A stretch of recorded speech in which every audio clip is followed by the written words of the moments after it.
You want me to put that on my Tudor?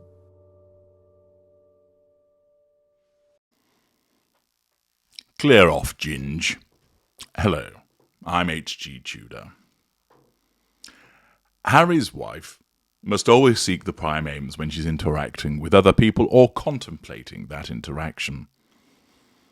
Control and fuel are the most important aspects of that. She must control those that come up on her radar. That means that if somebody is already under control, she must maintain it moment by moment by moment. If someone's threatening her sense of control, she must nullify that threat in some way, either directly, indirectly, or through withdrawal. If someone is not presenting as under control but isn't threatening control, she must bring them under control. Usually the narcissist seeks to do that initially through a benign method. Sometimes it can be malign, but usually it starts off as benign. With Harry's wife, she of course needs to assert control over Harry because he's the most important individual in the fuel matrix as the intimate partner primary source. But her narcissism also needs to balance control of him with other people that might be on the radar. One of the interesting things about Harry's wife, as I have been demonstrating to you, is that we often see cracks in her facade.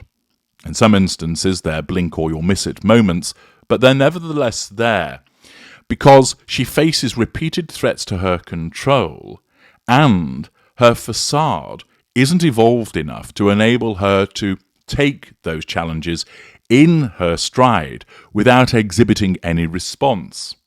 Instead, we get to see the death stare. We get to see the jutting jaw, the clenched jaw, the fluttering eyelashes, the rapid blinking, the hair touching, the straining neck. All instances of where the facade is fighting to keep that ignited fury at bay and prevent it from appearing. Essentially, it works because we've never seen her have a public meltdown where she stamped a cloven hoof, shouted and screamed at people, or thrown herself to the floor, wailing and sobbing, beating her fists on the ground. But what we have been given are repeated instances of seeing where that facade breaks just for a moment. But one thing that often occurs, which her facade management doesn't seem able to deal with, is the way that she pushes and prods Harry, the way that she orders him around, not so much by telling him what to do, but by the physical assertion of control. And I think the reason why that happens is that, in effect, her narcissism believes that she's treating him favourably, and therefore the facade management thinks this just looks like her being affectionate towards him.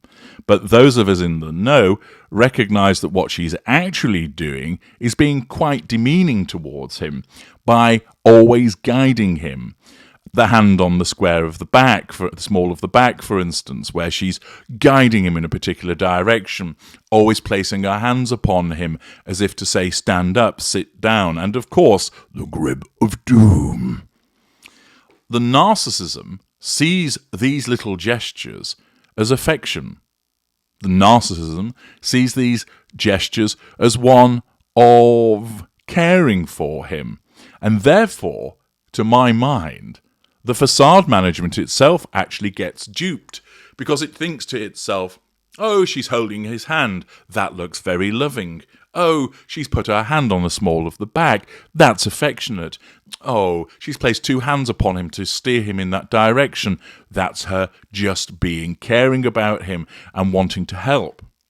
And therefore, if you imagine there are some minions that are operating the facade management aspect of her narcissism, they sit there and go, yeah, everything's okay. They pour themselves another cup of tea and think, yep, we don't need to get to work here because that's just the manifestation of her affection and caring, and that looks good.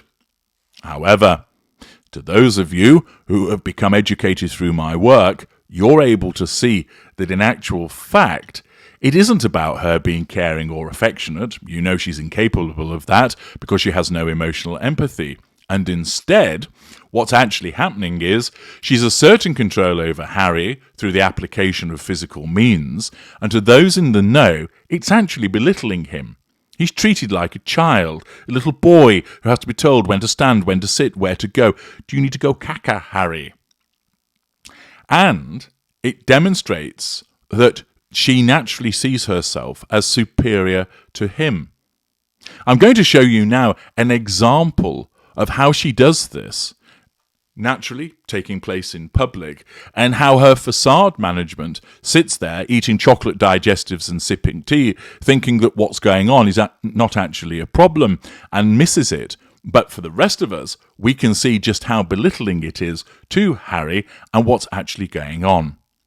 Here comes the footage.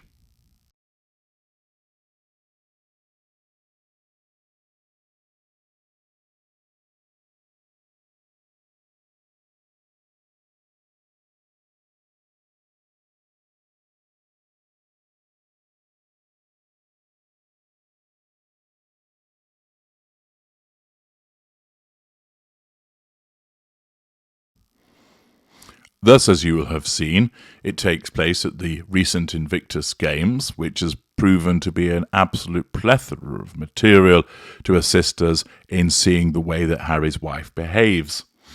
There is evidently a winner of the event, and Harry is dealing with that person first, congratulating them. Now, at this point in time, who does Harry's wife have to control? Harry, intimate partner primary source, the winner, who is a non-intimate tertiary source, and also those watching in the audience, which are all non-intimate tertiary sources.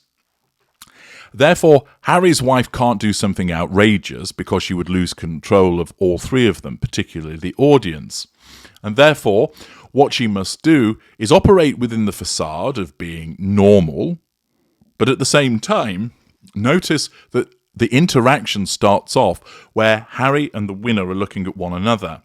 That means they're not directing their attention to Harry's wife, which wounds her. Now, she doesn't charge into the middle of them and say, "Listen to me, you motherfuckers. You should have spoken to me first." The facade management wouldn't let that happen. But she needs to do something to bring the attention back onto her. Accordingly, her first action is to place a hand upon Harry, which causes him to realise that she's there. Basically, it's a signal as to "let me in." Harry responds automatically, shifting himself backwards to allow her admittance to the competitor. Thus, Harry shows that he's under control with that gesture of moving backwards. Harry's wife then comes in to embrace the competitor. There is a group hug, the three of them. Thus, Harry's wife is able to control a competitor, control Harry, and she's controlling the audience.